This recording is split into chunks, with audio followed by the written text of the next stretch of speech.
Alright, we have a good question here. Click that subscribe button so you can get the rest of this content and the rest of the videos that come out. It actually lets me know that I'm helping you out. So go ahead and hit that subscribe button right now. Alright, thanks. And the question we have is how can I play overseas? Meaning you're in America and you play football, basketball, or basketball, soccer, or basketball, and you want to play over in Europe or over in Asia or in Africa or in the Middle East or in the Antarctic Ocean. Who knows? You want to play overseas. What I noticed is about a lot of overseas teams, even in Canada, the way the CFL works is they can only have, the CFL is a Canadian Football League, they can only have so many American players on their squad. I think it's like 5 on the defense and like 4 on the offense. Something like, I don't know the exact numbers, but it's the same way in China for basketball.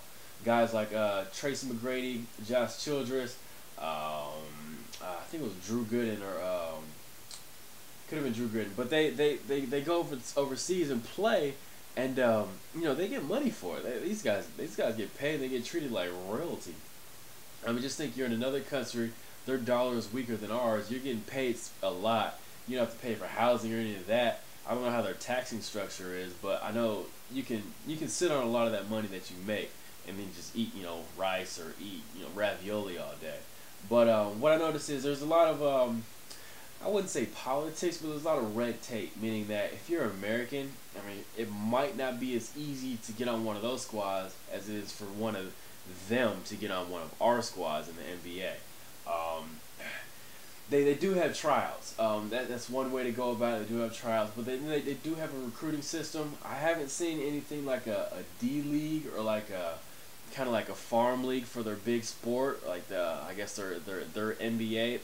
I know each country has their own kind of little program going on, and usually what I've seen some guys do, and I know some guys who've played overseas, is they start with like a smaller team in like a big league. And if you start with a smaller team, you won't get paid that much. I mean, of course, everything will kind of be subsidized. They'll pay for a lot of stuff, but you'll work your way up to a bigger team, to a bigger contract. I have no clue what their contract structure is like. I don't know how they do their guaranteed money or anything like that. But I know that you can get paid, and it is a pretty decent life. And then again, you're playing the sports you love. It might not be in the country you live in. You'll learn a new language. You'll meet some beautiful people out there. You'll travel. Everybody loves to travel. So go for it. I would say go on the website for starters. See where these players are from. Even if you find a player on Facebook and say, how did you do it? He might have went to like a college and then went over there and played. Or if you're trying to get into a high school or a college over there and play. I mean, find somebody who is over there now currently playing, and then hit them up on Facebook. They'd be happy to answer the question for you. They'll know more about it than I would, because A, they're doing it, and B, they've done it. So yeah, go on the internet, figure out where these guys are from, how they did it. It'll tell you their little bio and stuff like that, and yeah, get it done.